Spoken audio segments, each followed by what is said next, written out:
观众朋友，大家好，欢迎收看天津卫视大型情感节目《爱情保卫战》。有请我们今天的嘉宾，欢迎你们，欢迎。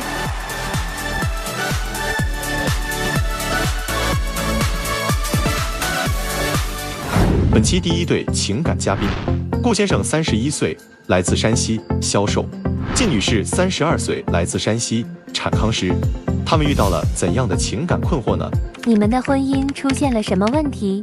我们结婚5年了，他心里一点都没有我们母子，不仅是他的朋友比我们重要，甚至他养的狗都比我们重要。这样的日子我真的是过够了。结婚之前呢，我觉得他还挺善解人意的，怎么现在变了，变得这么斤斤计较、小肚鸡肠的，连一个狗的醋都要吃。这些年一直是我为这个家付出，包容他的理想和爱好，可他呢，永远把我们排在后边。这种丧偶式婚姻，不要也罢。就看来这咬着牙，咬着牙不要了。丧偶式婚姻，狗比我们都重要，这咋回事啊？这日子过的。在我们家，不仅是他的朋友比我重要，然后他的狗也比我重要。有一次我不是买了一个被子嘛，给我儿子，结果我下班嘛，我就发现他把那个被子给狗盖上了。首先我不知道那是给我儿子买的新被子，我以为就随便买什么东西赠送的，刚好冬天了嘛，北方天气零下几十度，我觉得狗怕冷，结果我就给狗盖了，结果回来就给我一个讯息。它这大小正合适是吧？对，我觉得那个大小还挺合适。就是作为一个我们家的狗，可以说它就是宠物，对吧？也肯定是不能超过人的吧，在他心里。但是在我们家那个狗的地位要比我还重要。哎呦，就是别人家那个副驾，肯定就是女朋友或者是妻子来坐，对吧？我们家那个副驾永远都是狗在坐。就是有一次嘛，他在后边牵着狗，他说咱们一起带狗出去玩嘛，我说可以呀。然后我那天就是特别难受，我有时候会晕车嘛，我就自己直接坐那个副驾了。他就打开那个副驾说你下车，我说咋了吗？下车，咱们不出去玩了吗？他说不是，让狗坐上去，你去后排坐。你看你坐后排不是更舒适吗？再说了，狗坐副驾，我开着车，首先我可以盯着它，其次一个我在它旁边，它更有安全感，它也不会乱咬乱动。但是我当时就生气了嘛，他让我下来，我直接摔门就走了，我就没去。结果他倒好，他都没追我，也没哄我，直接拉着狗出去玩了。狗狗是宠物哈，咱也别总是把它做比较，咱换别的啊。这个男人对家怎么样，对孩子怎么样？这个就更不要说了，就是我生孩子的时候，因为我当时特别害怕，我第一次做母亲，然后我就说，老公，我有点害怕。其实我当时就是想让他安慰我一下，结果他跟我说啥嘛？说，哎，我养狗这么多年了，我见过就是母狗吓小狗的特别多，没事儿，你放心。当时我就是特别无语，然后我没回复他。后来不是我就进去那个待产房了吗？然后我早上8点就住院了，然后下午7点才开始剖腹。当时难产嘛，然后已经大出血了。我进去病房的时候已经就是处于那种昏迷的状态，然后我听到那个孩子哼哼唧唧，我说老公你去看一下他咋了吗？哼哼唧唧的。结果他倒是去看了，但是人家回来跟我说啥嘛？说哎老婆没事的，他就跟那个小狗一样，生下来他就会哼哼唧唧的，没事不用管他。人家那个护士进来就说先让那个孩子抱过来吸一下母乳嘛。结果他站旁边就说，哎，你说这个小孩子还挺神奇的，哎，就像那个小奶狗生出来是一样的，就是不需要教他就会吸奶。但是我为了安抚你的情绪，我就逗你开心啊，开个玩笑。你这件事你记这么久，但是就是我们家孩子他也不放在心上。就有一次孩子不是说吗，爸爸你帮我提一下裤子吧。他当时怎么回复我儿子的？就说，哎，你长这么大了还不会提裤子吗？还需要我帮你吗？2岁多。在此之前我教会他提裤子，他自己已经会做了，他不断的锻炼，他就可以生活就可以慢慢自理了，对吧？那他2、3岁的时候我帮他，4、5岁，那长大以后我天天能帮他提裤子吗？对不对？这是你老婆的意思是说，你对孩子的耐心都没有对狗的耐心大，而且他还是每次都不给我儿子买零食。他的钱都给他的狗买什么贵的狗粮呀、磨牙棒呀、什么那个罐头。听不下去，你们家怎么什么事都拿和狗做对比呀？老婆也是和狗比，孩子也是和狗比，这狗怎么了呢？老师是这样子的，我之前在部队的时候做过军犬训导员，回来以后我开宠物店，完了之后也做训犬。最近几年我不做这个行业，但是我和一帮朋友会带着我们的训好的工作犬去做一些救援，做一些公益活动。对我来说，这个狗它不只是一个小宠物或者小动物，它更多的是我的一个伙伴、我的朋友或者是战友。哦，所以这个先生在这个这还有搜救犬啊，对对，我准备了一些小素材，大家看一下。哦，我们来看一下啊。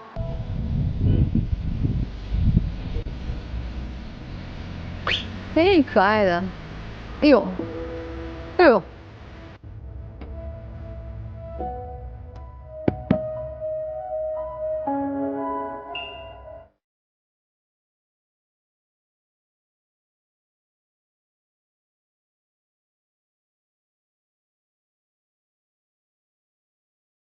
工作犬。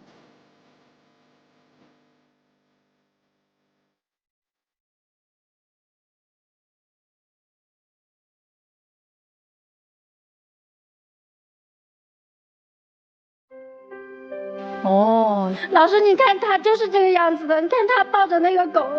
我儿子现在都4岁了，他都没有正儿八经跟我儿子有过一次合影。你看你太太委屈的，我们抛开你们俩夫妻，我们单看这段 VCR 还觉得，就是作为这个搜救犬呀，或者是训犬的人，还挺有这种爱心的。再一看你太太哭成这样，就是你对狗那么有爱，你对我们呢？对，我不反对他做好人，我不反对他养狗，但是我希望就是我跟儿子可以就是放在第一位，就是除了我才是狗，不能是除了狗然后才是我们。我并没有明确的划分一个界限，谁是第一，谁是第二，或者是谁是第几。那你有这样像刚才那个照片里面这样深情的看着你太太拍张照片吗？或者抱着孩子举得高高的，满脸笑容，你有吗？好像还真没有。就是我们每次出去玩的时候吧，他就是一直举着手机给他的狗拍照片，然后我有时候会说，哎，老公，你帮我拍一张照片吧。他也帮我拍了，但是特别丑，特别丑，都不能看。但是他对狗的话就特别用心，特别用心。而且就是因为之前他那个狗受伤，他对这个事情老是耿耿于怀，老是说我。你不说这个事儿还好，有一次搜救工作中，我一条狗受了特别严重的伤，需要一种特效药。当时我身上钱不够，我就给我媳妇儿打电话，我说媳妇儿帮我烧个什么什么药。结果他去了一看，对，我给你买了呀，我又不是没给你买，我没有给你送过去吗？这件事我不理解的是因为啥？因为他为了少花钱买了替代品，导致我那条工作犬就是落下了终身残疾，现在行动不便，都出不了任务，做不了公益了。就是打电话的时候他也特别急，也没说清楚，他就直接指定说去买一个什么药。我就去买了，结果人家说就是挺贵的嘛，需要我们那个1个月的车贷。那我当时就是手里没有那么多。车贷是多少钱？2000多嘛。当时我手里没有那么多，人家就说可以有一个平替的，效果是一样的。那我肯定就是买一个平替的，对吧？那结果就是他那个狗现在没恢复好，他就一直说是因为我的原因没有给他买那个特效药，但也不说明买了特效药他就一定能恢复，但是它的概率会大一点。先生，你现在还是养着这些搜救犬吗？对，还是在养着。然后这些搜救犬是你们去做公益活动时候用的是吧？是的。所以你是要用自己平常工作的收入去维持这个公益事业的哈？对，是的。那你本职工作现在做什么呀？做销售。那他还是生活中不仅仅和狗打交道，他做销售还是得跟人打交道啊。那他和其他人相处呢？你觉得他有障碍吗？跟别人是没有障碍的，只有跟我有障碍。就是我没说吗？他就是除了对狗，然后跟朋友都是特别好，对我是特别不好的。就是有一次嘛，他朋友说要跟他借钱。我就说当时因为我正在装修嘛，然后我就说没钱，因为当时就是装修的时候，因为我们当时有车贷，然后有房贷，手里钱就本来就不够用，但是他就说，人家跟我张口了，我就得给人家借。哎，装修他出力了吗？没有，装修的时候就是我一个人一边装修一边带孩子，当时他就去外边救援嘛，一走就是大半个月。你还得带着孩子？对，我们家，而且我们家是步梯7楼。我一个人抱着孩子，然后拿着材料给人家送过去。就我知道你们民间搜救啊，你们是自愿报名的，对不对？对，是的。如果家里面有事的话，你完全是可以不去的，对不对？但是他不是的，老师，他就是只要人家群里一发通知，半夜3点他都会爬起来直接去。那朋友呢？朋友会觉得他也是那种连朋友也顾不上，就是一心公益事业或者他的狗狗这样的人吗？不是，我觉得他朋友觉得他肯定是一个好人，因为啥呢？就是当时我没说吗？他朋友借钱，我当时没有钱，然后他非要给朋友借，当时我那个装修就停下来了嘛。等他下个月发工资，我们才开始继续装修。朋友借了钱，他也说我。朋友借个车他也讲究我，完了请朋友吃个饭回家也叨叨我。是我要说你那个朋友借车的事儿吗？怎么了？他那个朋友当时就是一个新手，开出去直接就给撞了。谁修车呀？撞？你说话不要说的那么严重，我修车的老师，他其实就是点小磕碰，完了之后人家借我的车，我也没好意思让人家给修。刚才还说他还请朋友吃饭什么的哈。请朋友吃饭的时候，我会带着我媳妇儿。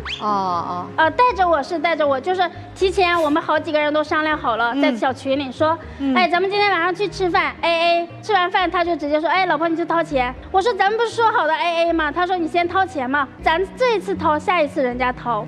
结果呢，10次都有8次都是我们在掏。有的时候吃点小亏，那也不是什么太坏的事情，没有必要拿出来一直还拿这儿来说。我不是说你吃小亏不行，我是觉得你这个人太爱面子了，我想让你改变一下，不要这么看重自己的面子。那日子呢过得怎么样啊？对我跟孩子就是不闻不问，回家以后也不做家务，但是他对狗特别上心呀，回家就是陪他的狗玩。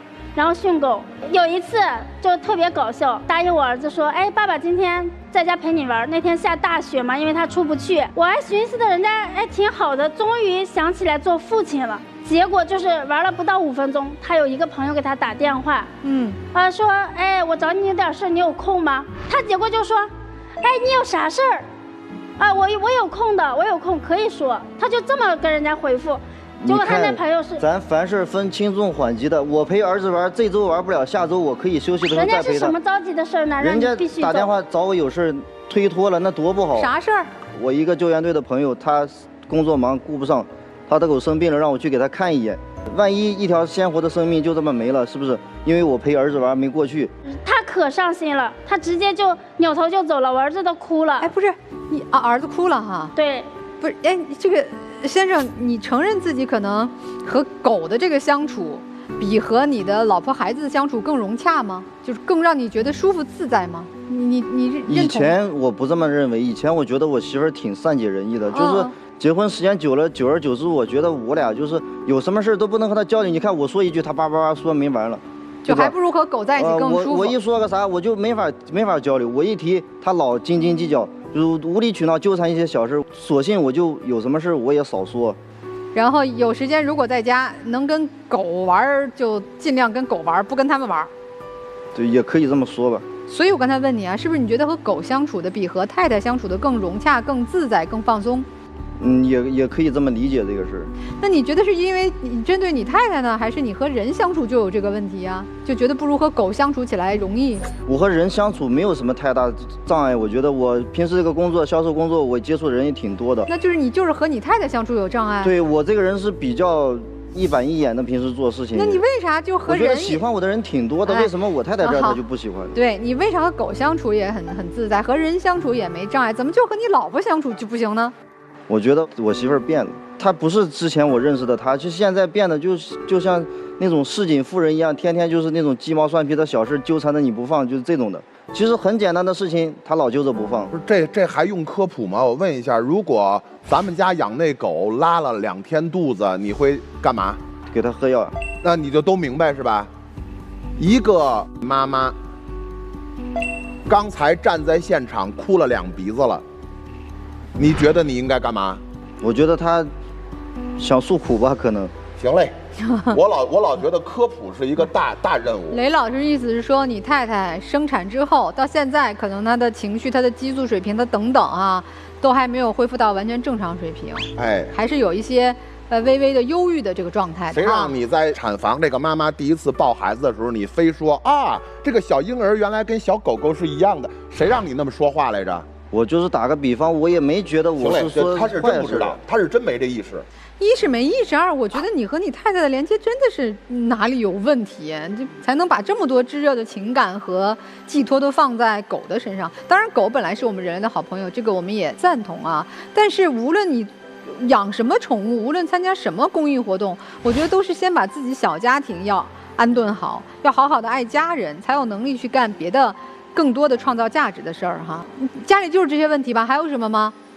没有什么了，就是狗和他的朋友特别重要。那你有什么期待吗？或者你有什么想法？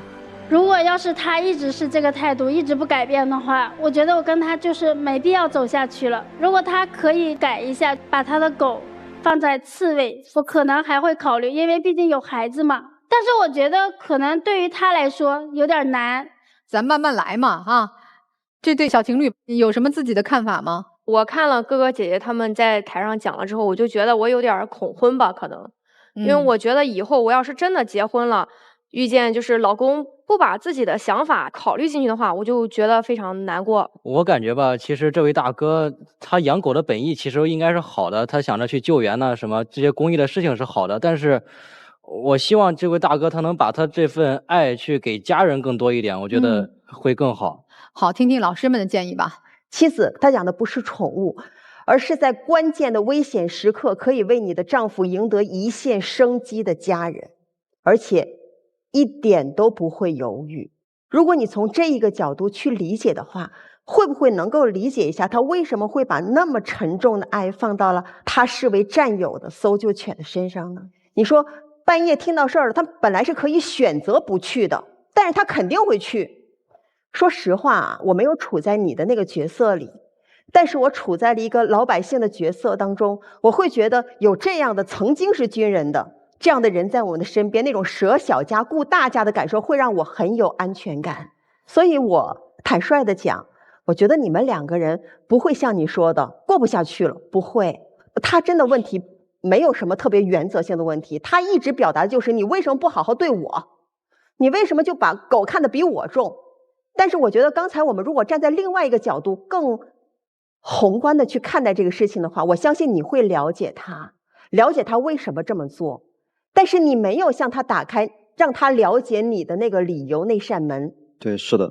对啊，你要让他了解你为什么有那么深刻的感受，因为那是可以生死相依的战友，可以托付生命的战友。所以如果到这个层次去理解的话，我相信你以你的善良，你有你的善良，只不过你们表现的不一样，不然不会跑到这儿来告状。你一定在生活当中你就已经想尽办法把他撵出去了，对吗？所以你也很善良，只不过你考虑的和他考虑的不一样。所以我给先生两个建议好不好？第一个，你真的是要学的，你不能一直固执在你现在的这个回应里，让你们之间所有的沟通都变成无效沟通。2点，第一个，每天抽出至少1个小时到2个小时，完全有效的，没有手机啊，陪伴你的妻子和孩子，完全陪伴，哪怕只能做到1个小时都可以。这个小时当中没有小狗的存在，就陪他。第二个，从现在开始，所有有仪式感的日子你都要过，反正你也不知道他要什么，那你就都过，全覆盖。慢慢的，你要学会的是，你有需求，表达需求，而不是表达情绪。这样你们就真的在解决问题，而不是制造新的东西。顾先生啊，哎，你好，老师。我觉得你这是一个典型的家庭内的情感回避，就你是很刻意的在回避妻子和孩子的情感连接、情感关系和责任关系。你看啊，你不是一个没有责任心的人，你对狗有责任心，你对朋友有责任心，你对队友有责任心，对吧？你看你全部都有，而且你也不是一个建立不了情感关系的人，就是你和朋友关系都很正常，跟狗的情感关系也很正常，只有你和你的亲人之间是出现问题的。那么我大胆揣测一下，你和你父母之间也是有问题的，对，是吧？对，你看妻子这时候你听明白了，不是他真的不负责任，是他从小没学过这个。你现在开始，你得从头学起。对于家庭的责任，对于亲人之间应该怎么相处、怎么交流、怎么沟通，你应该像个孩子一样学起。为什么你必须学这个东西？我跟你讲，你老婆大不了跟你离婚走人，但是你孩子未来很可能在你的冷漠当中变成另一种性格，可能比你还不如。你到现在你找到了精神寄托，你有狗，你有朋友，你的孩子将来可能一辈子都因为我父亲面对面时候的对我的冷漠而终身自我怀疑。如果他没有像你那样的运气的话，因为你运气很好，你去了部队，你知道吗？部队是一个集体，你在集体里面获得了人际关系的支撑，所以你从现在开始，你为了你的孩子，为了你的妻子，你应该学会怎么样去接受这种情感，你应该学会怎么样为他们全心全意的付出。我不觉得和狗有什么关系，其实我真的不觉得和狗有什么关系。这个时候我觉得你应该减少唠叨，多一些包容和接纳，把他当成孩子一样去教育他。丈夫，当你的妻子来教育你的时候，你应该把自己当成一条狗，他来训练你。家庭里面你应该怎么对我好，应该怎么对孩子好，你就应该接受，并且按照他的指令去做。我这么说你能理解吗？可以理解。你觉得自己可以做到吗？我觉得差不多。所以对于妻子来说，我希望你从今天开始，你就把自己定义成一个训犬师。你看他平时怎么训犬的，你就跟他说，好，今天我需要你做什么什么什么，比如陪孩子读半小时啊，刚才刘老师说的，陪孩子看半小时的绘本，你做到了，我给你打个勾，我发一朵小红花，或者我今天给你记上，你拿个小本本给他记起来。他做到的事情和没做到的事情都给他记起来，你下的每一条指令，没做到的下次继续让他做，做到的你就夸奖他，让孩子夸奖他。对，你们两个人在精神上不断的去哺育他，让他在精神上面慢慢感知到，哦，原来家庭的情感是这个样子的，你才能够疗愈他。你看啊，要想解决问题呢，还得找陆琪老师。如果电视机前的观众朋友也想找陆琪老师来指点一二的话，你去微信中搜索陆琪老师就可以找到他了。记得亮出你爱情保卫战粉丝的身份哈，让陆琪老师再送你一份新人礼。我真的劝你，你和他不是一个世界的人，你是正常的情感需求，甚至他说你是市井妇人是吧？我们就是芸芸众生，我就有起心动念、酸甜苦辣、七情六欲的需求。我怎么了？我就是一俗人，我不是仙女儿。我劝你姑娘，做好自己，怎么开心怎么来，不搭理他，你就安安心心做好自己妈妈的角色。与其让孩子看到一个妈妈和爸爸天天别别扭扭的，你还不如自己踏踏实实把你全部的爱给了孩子和你自己。找自己能让自己愉快的事儿，别一竿子支在他这儿。你不是他的药，你也没有这个责任和义务去帮助他成长。婚姻是两个成年人互相滋养彼此，而不是说我有责任去疗愈他。我觉得你也挺不容易的，我是这个建议啊。我觉得他太辛苦了，自己都还没整好自己，他倒挺完整的。这先生倒是挺愉快，他在自己的世界里挺自洽的。他有他的狗狗战友，他有队友，他搜救队的朋友们都有一颗爱心，他有他的销售工作，他有他外边的世界，他挺完整的。他不需要亲密关系中的链接。先生，我觉得你如果不调整，没人能帮你。你也这么大一个人了，当爹了是吧？而且心里有那么多爱和情感。你让一个弱女子，一个4岁孩子的妈妈，天天掉眼泪、伤心的人去疗愈你，我觉得也不公平。你要是个大老爷们儿，你就自我觉醒、自我疗愈去吧。我期待看到有一天，你最爱妻子，也很爱狗狗，也为社会做出很多公益事业的奉献，那才是一个顶天立地的男子汉。首先呢，你妻子刚才说了一个细节，就是你让孩子穿裤子，你也说了一个细节。你教会了一个2岁多的小朋友自己穿裤子，他说这细节是不是真的？是真的。也就是他亲手教过自己儿子穿裤子，这事儿是真的。对，是的。而且儿子在2岁多的时候学会了，这事儿是真的。是的。那你不觉得这是一个父亲做得好的地方吗？你联想的方向是消极方向，你联想的方向是他对儿子没耐心，他对狗都有耐心。哎，他要对儿子没耐心，这2岁半的小孩怎么自己学会穿裤子的呢？而且你的情绪持续低落，你在现场2次掉眼泪，你对于一个客观的事件，你只有消极联想，对吧？所以你的联想是光向消极的方面，你觉得这个正常吗？关于妊娠抑郁这事儿没了解吗？多少有点了解，多少有点了解，麻烦你回去再了解了解。所以这个时候，你是一个在情绪上特别难抚慰的人，所以一个习惯了简单直接的人际关系的人，面对一个在情绪上特别难抚慰的人，这个人躲了。我躲是因为好可怕，我真搞不定，所以慢慢我躲成习惯，我躲了4年。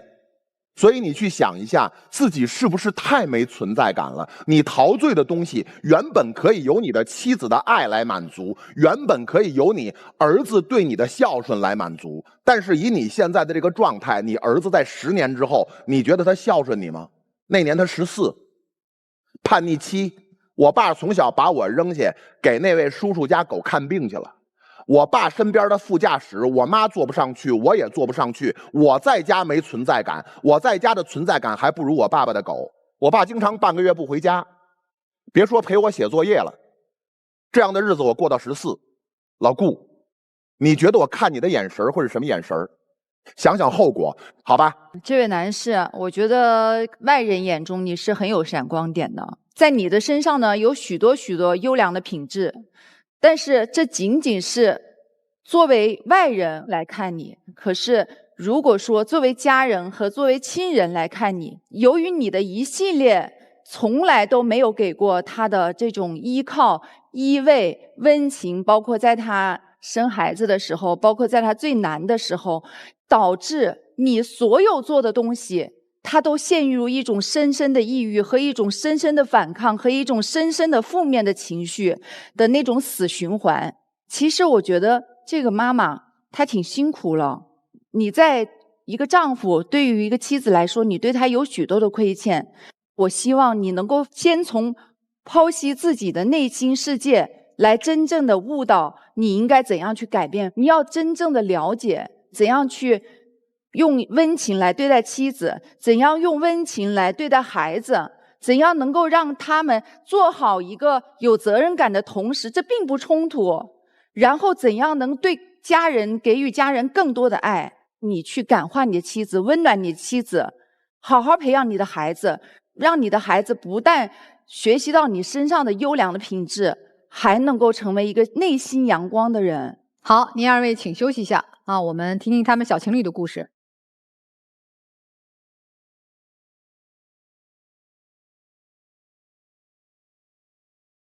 本期第2对情感嘉宾，小杨21岁，来自河南，学生；小梁24岁，来自河南，自媒体。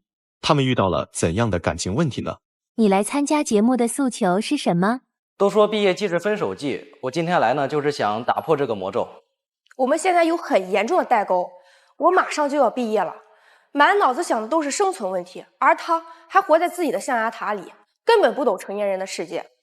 我觉得工作了并不是我们分开的理由，只要我们想好好在一起，一切都是可以克服的。我觉得他太幼稚了，我们现在因为互不理解总是无休止的争吵，我觉得这段恋爱让我谈得太累了。那谁先来讲讲你们的问题啊？我先来讲吧。好，就是为什么今天来这里呢？就是因为平常我比较不喜欢他拍那些短视频啊、那些自媒体啊、视频那些拍摄，因为平常他一拍就是早上出去啊，晚上很晚才回来。是拍什么呀？主要就是拍一些那种婚样了，或者就是跟商家对接一些广告之类的。那也不需要拍那么久吧？对啊，所以我就觉得他说这些话都是当幌子，他就是觉得我在这个行业里边可能接触的异性比较多，他不喜欢。他怎么会产生这种担心呢？比如说是会有时候联系你联系不到，还是怎么了？他就有担心了呢？就有一次，就是他出去拍摄，他也没跟我说具体是去哪儿了。有的时候他比如说出去拍个2、3个小时，不给我发信息啊，不给我打电话，我都能理解嘛。但那一次他整整24个小时，他没跟我说去哪儿，也没跟我说在哪儿拍，整的那天我都快要报警了，我就担心我以为他失踪了、失联了呢。那天其实我都已经跟他讲过很多次了，我说我这次可能第一次对接人家商家，但是人家那商家找的场地可能要更换在山里边。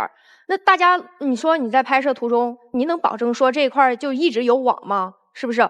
我都已经跟他讲，那在山里拍摄可能没有网，24个小时都没网。对呀，因为他那个山里边本来就是没有信号的呀。那别人有信号的手机，你就不能接他的手机给我打个电话吗？那你后边不是去找我了吗？你现在又在讲这件事儿，那你还能找着，那不错呀。就是手机上那个啥嘛，我们2个就是绑定有那种定位软件那种，我能看见他就是具体位置在哪儿。我去那现场，发现他跟一群男的搁那坐一块儿，我在门口站了整整30分钟，他硬是没发现我坐一块儿。我看他跟那些男的搁那勾肩搭背，搁那有说有笑的。什么叫做勾肩搭背呀？我在工作途中，我说，人家那边资源比较多，我们说互相加个微信，说互推一下资源。我可能就是弯着腰跟人家沟通的时候，他看到了，他非要说我跟人家勾肩搭背。然后当时看见这个之后啊，我去找他，他也不乐意啊。我进去了什么啊，我把他给捞过来，然后他还说什么我打人家了。我正跟人家聊着呢，就是说又不是说做什么亲密举动，我只是跟人家正常交流。他过去，他直接一把人家推过去。你说在座各位看我是什么心情啊？人家觉得，哎呀，你这谈个男朋友跟你聊个工作就过来打我，就过来推搡我。我当时我都恨不得我脚上头抠个3室1厅出来，快尴尬死了。肯定动手是不对的啊。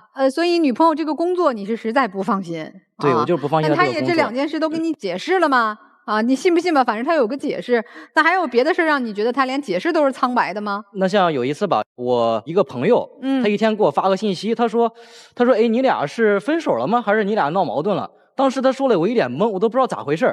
然后他给我发个截屏，他跟另一个男生了一个那种类似于就是婚纱婚样那种照片的朋友圈。那不是也是工作吗？当时我都不知道，然后我去看他朋友圈，根本都没有这个朋友圈，证明他就把我给屏蔽了。为啥屏蔽？你心里不知道吗？我第一次工作的时候我就发过朋友圈，他就说，哎，你在工作朋友圈里边发这么亲密的照片，但是我不可能说我为了他，哎，我工作不要了呀。我就只能想到，我说先把他屏蔽了。对，他把我屏蔽了，我就是想着你发就发嘛，你发了你至少你标注好是什么原因，对你发这个朋友圈，比如说你想让客户看见呀什么的，你标注好原因嘛。对，这倒是。你就发一个这，你整的让我朋友以为啊咱俩分手了，你又谈了一个呢。那我那下边那不是有一行小字，下面发的是新品首发，他还是就是这件事不放，我就是觉得我俩之间他就对我不信任。那这确实这不信任这么多事儿，他就是不信任你啊！你在社会上工作了，接触的帅哥也多一点儿，他还在学校，谁都看不着。男朋友有发现什么？就是确实你觉得他俩这关系不太正常，对吧？人家说了，这个婚纱照这是工作照。有没有证据？有没有证据？他还老查我手机，主要是查出来啥了吗？就是这个事情啊，就是自从我看到他那个朋友圈发那些东西之后，然后有一次我就查他手机，我也不是经常查，我就那一次偶尔看了一次，有人给他发信息，我就点开了，他发了一个什么哥哥今天晚上我们要不去这个饭店吃饭吧？然后人家给你回信息回的啥？说什么说好的亲爱的，什么好的宝贝儿咱们2个今天晚上见个面吧？什么什么？咱们2个对，就2个人。我都跟他讲过了，我现在不是手里边资金不足嘛，那请一个摄影师多贵呀，那1800的，我可能说我说话好听一点，我请人家吃个饭，是不是？人家帮我拍照拍摄。你们俩单独吃饭了吗？单独吃饭了，我还告诉他，我还拍照，比如说拍照跟男朋友一起去呗。我叫他了，他不去呀。哎，我不去为啥？之前就是他每次去拍摄呀什么的，我跟他提过，我说要去找他呀，要去就是跟他一起什么的，他就每次各种理由来拒绝我你来了我在拍摄我也见不到你。一码归一码，这件事儿他是不是叫你去了？叫了是吧？哎，你吃这个摄像大哥的醋，你自己学拍摄呗。我天呐，我都不想提。我今天还带了个照片，我让你看看我想要的感觉，跟他拍出来的，我都不想提。您看这照片拍的，我能发到那个朋友圈用吗？他还好意思在这讲说，哎，我平时不让他给我拍照啥的。曾经有过那种就谈恋爱特别开心啊、甜蜜啊、合拍的时候吗？反正现在处处不合拍啊，有过这种合拍的时候吗？有。然后今天呢，就是来之前，本来打算的是，如果说俺俩今天能和好了，我想的是下去之后放给他看了。看到你一上场，今天他的态度就这种态度，我想着那要不那个啥，先让老师们各位先看一下。从遇见你那天起，我以为我们是彼此命中注定的唯一，却在最后才发现，原来只是相互填补寂寞。我以为我可以陪你很久很久，可是你知道吗？我从未后悔认识你，更不会后悔爱上你。虽然我们现在形同陌路，但那段美好的时光将会成为我最宝贵的回忆。曾经多好啊，多好呀！里边有一句话说现在形同陌路了，那么严重吗？就是感觉他，哎呀，就自从之前发现他那些事情之后，感觉就是他这个人就变了，感觉。哎，那现在他这么忙，你们还有时间约会啊，或者在一起吗？很少吧，现在。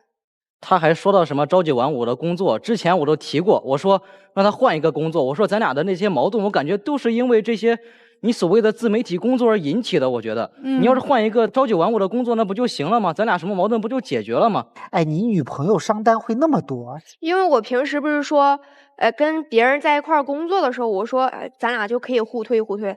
我又不是说经常跟男性、跟异性在一块儿推火。情商比较高，人际关系比较好，是吧？对啊，我主要是我不是想着咱俩互推一会儿，我给你发个小红包啊，请你吃个饭了。他就是不理解，我就是觉得他现在还没有步入社会，他不知道这个步入社会之后的人情世故。确实，你就不能进步吗？这女朋友已经是工作的角色了，是吧？你也向她靠拢一下。老师，他平时出来约会，他穿个大拖鞋、大短裤出来，而且那衣服、那上衣，黑色儿的都被他洗成灰色儿的。有的时候他出来，他4、5天不洗，出来都馊了。刚认识我那会儿，那我不也是这装扮吗？那会儿你咋没说我？咋没说我？咋这不行那不行了？我就感觉啊，你是不是就入了这行之后，你是不是就认识比我强的人、比我好看、比我帅的人？感觉我这个人不行了。我感觉你天天就是这个想法。你要是再这样说，我觉得咱俩就没有办法沟通。那冬天的时候，我给他买了2件大衣啊，他就逮着那1件穿。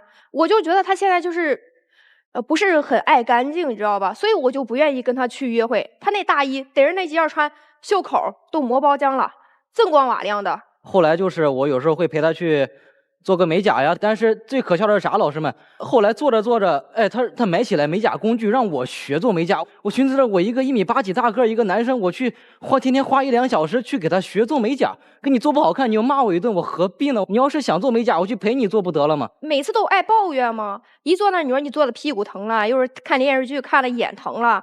我不是想着，那你既然不愿意陪我，那咱俩得有相处时间吧，是不是？我给你买一套工具，你来给我做呗。他现在不是也没事儿干吗？那做美甲现在有很多男生美甲师吧，也算是一技之长。你要不给他接一点模特单呗？哎，就是呀，主要是他不愿意我给他接过。为啥呀？因为他总想着跟我在一块拍，他不愿意跟别的女生去拍嘛。哎，还怪纯情的，还挺有这个边界、挺有规则的哈。那你自己有点干点什么兼职什么的吗？和女朋友靠拢点，因为他毕竟现在是个工作的人了。他压根儿都没有，所以我就觉得他这个人很颓废。平时给他找兼职，他就不去，干了1、2天就跑了。哎，他给我找的兼职是什么兼职？让我去门口站岗，跟60岁的老大爷一块当保安。那我能力有限，我能给你找的都找了。他平时他不兼职就算了，周6日他去喝酒，他跟朋友们见面的出去玩，打台球了，晚上去喝酒，一喝到凌晨5、6点。因为周日你喝完酒都到5、6点了，你周一还能去上课吗？你这不是耽误学习吗？哎，不是，那我跟我朋友喝酒，我是天天喝嘛，我只不过是周末我们想休息一下，我们想放松一下，我们偶尔去喝个酒，这没问题吧？我觉得。只说自己好听的，他这是偶尔吗？每周都是，他朋友那么多，这周跟这个见面，下一周再去找另一个朋友。哎，那你们2个现在的就是消费方式，还是就是各花各的钱？也不算是，因为我们2个花钱，他的生活费一般都会给我，然后我这边挣的钱，我也不是说挣很多吧。平时我们出去玩了，他花钱我也出钱嘛。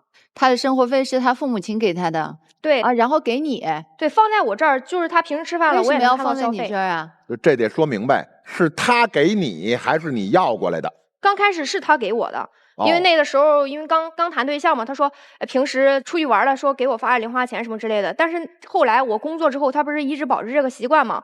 而且我挣钱也是说给他花了呀，不可能说我只花他的钱。他如果现在不把钱交给你，行吗？可以啊。女生，你有想过怎么办吗？眼下的这个情况，他又这么不放心你的工作，你们俩又这么不一样的生活作息安排。其实我并没有觉得这些事情很严重。我就是要他一个态度，因为我俩现在代沟不是特别严重嘛。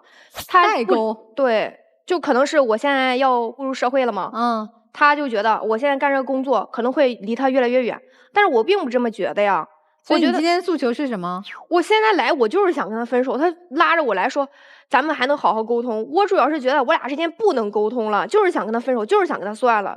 反正我就是感觉，其实我说实话，我感觉其实俺们2个之间都是一些小事儿，我觉得这些都是所谓工作上一些琐碎的事情吧。有一些他急了，他刚才说是俺们2个是家乡话出来了，这真急了。河南话来，这反正我就是感觉，哎呀，就是其实这些事情都是可以克服。我觉得有些事情他跟我说什么，他跟别人出去啊，没有那些事情，我也相信了。所以说今天过来，我就想跟他和好，我不想因为这些事情给闹掰。可是他嘴上是这么说的，你看他来这儿处处挑我刺。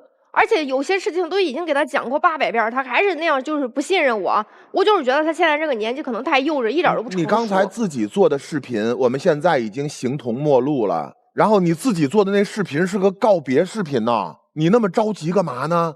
这个视频做的可能也就是有一段时间了吧，反正就是可能前一段时间，他就是这些行为啥的，当时心里边也有过那些冲动可能，但是后来仔细又一想，感觉又没有那个必要。如果好好说说的话，其实也能和好，我感觉。听懂了，所以今天其实女生是带着想分手的想法来的，男生呢是想继续，女生是有点迷茫了，想分开啊。您看看他现在这态度是不是？如果你真的想和好，你就跟我说点软话呗。你老是怀疑我跟人家这样人家那样，我怎么去跟他和好呀？真不是一句两句好话就能改变了你们感情的走向的啊，还是要看看你们真正情感当中发生了什么问题哈。听听这对夫妻的看法吧。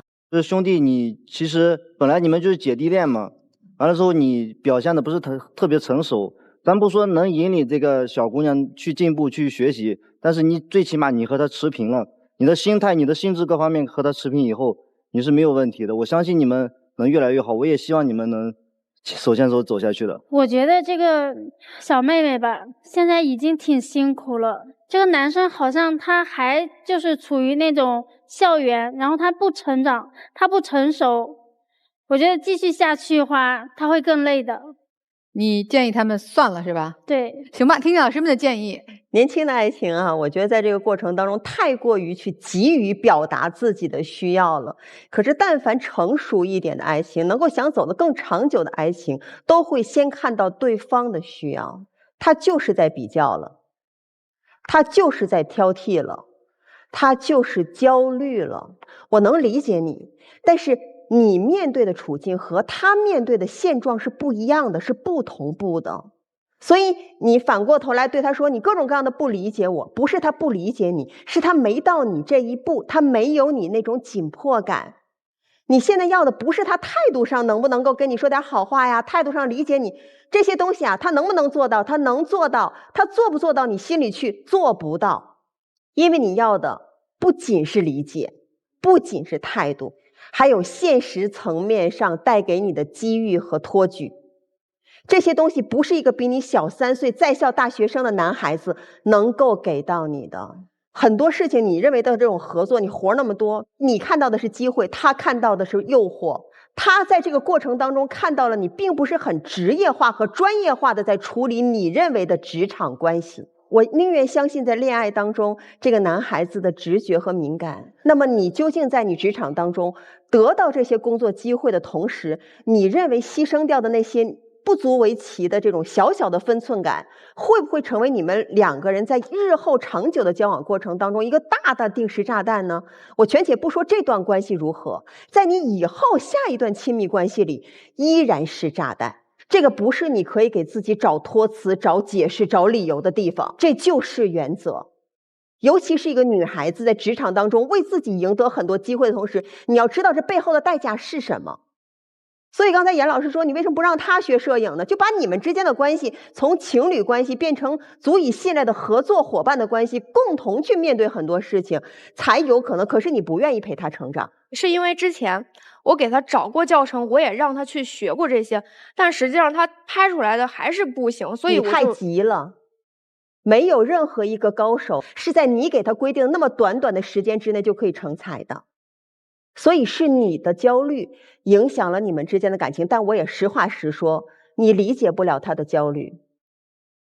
我不知道未来这段感情会怎么样，但是我至少告诉你们，换一个人，同样的问题依然在。恋爱脑啊，永远想不明白为什么这个世界上居然有人不喜欢谈恋爱呢？就好像我们这些工作狂永远想不明白，怎么会有人浪费时间去谈恋爱呢？兄弟，所以你现在说你给我换工作，你给我怎么样？你一个没有工作的人居然要一个有工作的人去换工作，你琢磨一下，你凭什么？这不合适嘛。所以你要追回他。兄弟，我教你，你得切换自己的需求和审美，切到跟他一样，我的未来应该怎么办，对吧？我怎么样才能够未来和他有所契合？如果你今天真的在考虑你的未来，你跟你女朋友说，好，我从今天开始我学剪辑了，我拍照真不行，但我自学剪辑，你信不信他立刻开心了？对不对？为什么？因为他发现你真的在考虑你和他两个人的未来了。你和他两个人的未来不是钱在谁的账上，而是你们两个人将来有没有可能性真的走在一条路上，这是很难的。所以恋爱谈到一定的程度，如果真的要走下去，那就不是恋爱的事儿，那是生活的事儿。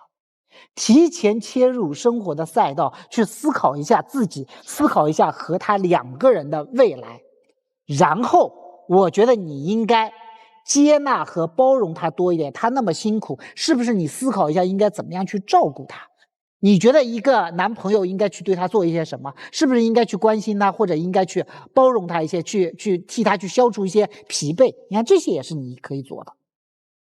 有太多太多的事情。当然了，姑娘，我觉得边界还是要的，不至于上来就勾肩搭背或者在交头接耳，这个是真没有。因为什么？因为大家都是虚情假意，都是商单，对吧？我喊你一声亲爱的，接下来我们就谈价格了，是不是这个道理啊？就你和任何的异性距离的贴近，都是你对于自我的放弃。明白这个道理吧？明白。这个底线和边界自己还要守住，这对于你来说是特别重要的一点，好不好？没有你男朋友，这个也很重要，因为这是你的尊严和底线。解决问题还得找陆琪老师。如果电视间观众朋友呢也想找陆琪老师来指点一二的话，我们去微信公众号搜到陆琪老师，别忘了亮出您的爱情保卫战忠实粉丝的身份啊，会获得陆琪老师送给你的一份新人礼。在我看起来，你们俩走到今天特别的正常。他一个大二的孩子，你指望他油腻到能看明白你的商业逻辑？不可能，这就是他。你喜欢的就是这么一个愣头小伙子，你也正是因为他是愣头小伙子，你才爱他。他要是你那些接商单当中的合作伙伴，嘴里叫着亲爱的，实际上克扣你的钱，或者是想在你这里怎么赚得更多的利益，你跟他们在一起吗？你不会的呀。所以咱不能既要又要，没那么多好事在咱身上。所以既然你年长他几岁，知道生活不易，我觉得是应该你包容他，不是他包容你。你就做到不要24小时失联啊，你把自己的社交距离把握好呀。他怎么受得了看你和别人那么近吗？那不是你自己在找不痛快吗？你还怨他？所以我对女孩子的，你刚才不是也说了吗？你虽然想分手，是因为他很多地方你现在没有办法接受，有代沟。对，但如果你还看重他的这份纯情，你也不舍得的话，那你要调整。你要实在觉得太累了，我现在自己生存我都是放在脑袋上压得我喘不过气，咱没这心情谈恋爱，你就放手，你就告诉他，你也别拖着他。男生我的建议是其实你像他说的，你真不够上进。你既然找一个社会上的女朋友，不是校园里的女朋友，你就不能躺在那儿不动，躺平，我就这样，我上课时候上课，我下课时候喝酒。那你就别找这样的女朋友啊！你找个和你一样大二的学生，你俩家里边都给生活费，你俩一起上课，一起食堂吃饭，一起下课玩耍。你既然找了这样的，你不成长，那别怪人家淘汰你，说和你分手。你去好好找一份工作兼职，去体会一下女朋友的不易，你就理解她的生存法则，你就理解她背后的辛酸和她对你的渴望，你的纯情和支持的渴望，你的信任和赞赏的渴望，你就懂她了呀。你要做不到，你说我不行，我既不想站在那儿，我也不想去你们媒体行业工作，我就愿意在学校里玩，那请你换女友，别折磨自己，别折腾他。我个人觉得真是挺好的。然后如果身边有一个如此纯粹的这么一个年轻人一直在爱我，我这也没有涉及性别，我真的觉得这是人生特别宝贵的一个经历。但是呢，二位好像方向不对。咱们就比如说小梁，你一天到晚说我要生存，我要生存，那您觉得您现在做这事儿，您指望这事儿还能生存几年呢？前一段时间就是人家跟我讲做一个照片，也是一个美女的照片，人家的制作流程是拿一个没有底色的布艺的模特，然后穿上一个时装，那个时装是品牌要求，穿上之后可以任意摆动作，拍一张照片，这张照片拿回来之后，你要谁的脸，这衣服就穿在谁身上。所以你去想，咱们这个青春饭在现在的技术发展的这个效率之下，你不管怎么拼，你还能拼多久？现在你为了一张会拍照的人拍的照片，你可以管一个摄像叫哥哥。你需要一个微短剧的时候，你要不要找一个制作人，叫人家一声哥哥，然后他跟你说我来了，亲爱的，要吗？好多事情不是今天怎么着，明天就怎么着，好多事情是渐进的，一点一点来的。我一直觉得这不是一个好方向，因为靠形象、靠色彩、靠形状，这些一定会被替代的。然后呢，小杨是这样啊，我要是你，我现在就学学怎么用一个人形模特套上一身衣服，然后你要谁的脸，他就变成谁的脸。人家有人已经做到这儿了。如果你能做到这个，那是一美甲能比的吗？如果你真的觉得跟他在一起特别好，你有2年半去把一个新兴行业，哪怕自学都学透了，学透了之后，他根本用不着管任何摄影师叫哥哥，所以方向不对。我倒觉得真的没必要分开。你们2个，一个在学校，一个在社会，其实是2种环境的人，是2个世界的人，你们的整个的生存的状态、心态、环境什么都不一样。女生啊，对这个男生，刚才也说了，在能力上呢，你瞧不起他，但是你又为什么还想跟他在一块儿呢？是因为这个男生在情绪和心理上、感情上都给予了你滋养，所以你觉得你不想扔掉他，对吧？对。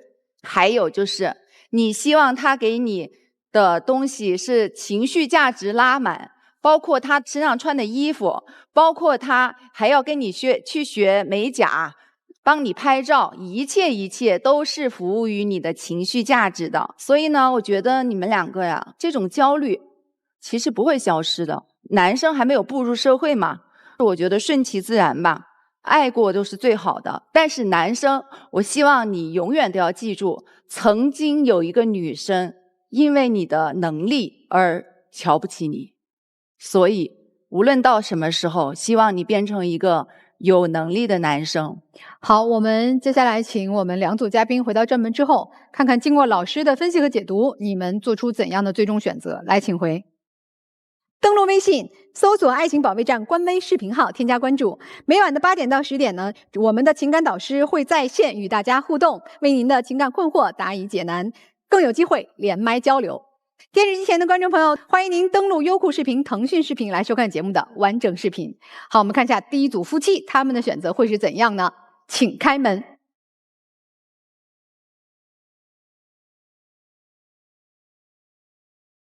哎呦，手牵着手回来啦！刚才通过各位老师对我的引导和规划，我觉得我之前做的确实不够好，我愿意做出改变，为我的小家，然后为我妻子和孩子，做出改变，这是一个男人应有的担当。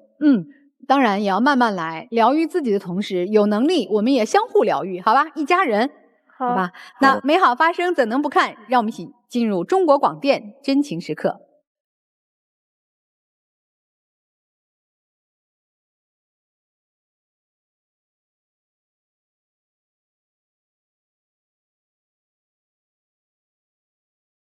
拥抱的感觉还是挺好的吧？对，是的。你现在有微笑了，继续把笑容持续下去哈！祝福你们越来越好。谢谢各位老师。谢谢老师。有情感困惑的观众朋友呢，可以通过登录微信，搜索“爱情保卫战”官微公众号、视频号联系我们报名，不收取任何费用，小心上当受骗。好，接下来我们看看这个校园恋爱走到社会当中的这对小情侣，他们之间会做怎样的选择呢？请开门。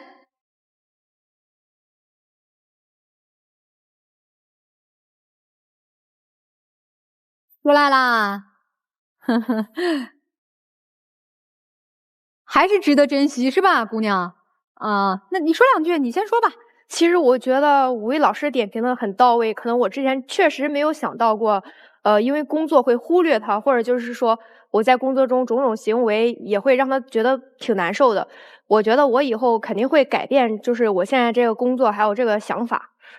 反正不管怎么说吧，以后有什么问题也会去及时的去理解他，去沟通，也会去为了他吧，就是去尝试一些新的视野，新兴的视野。美好发生怎能不看？让我们进入中国广电真情时刻。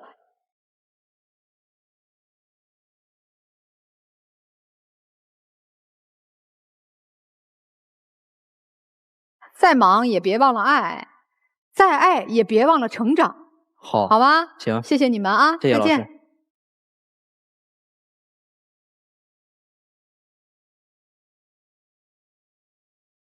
也感谢我们老师今天的给大家的建议和指点，感谢观众朋友的收看，我们下次节目再会。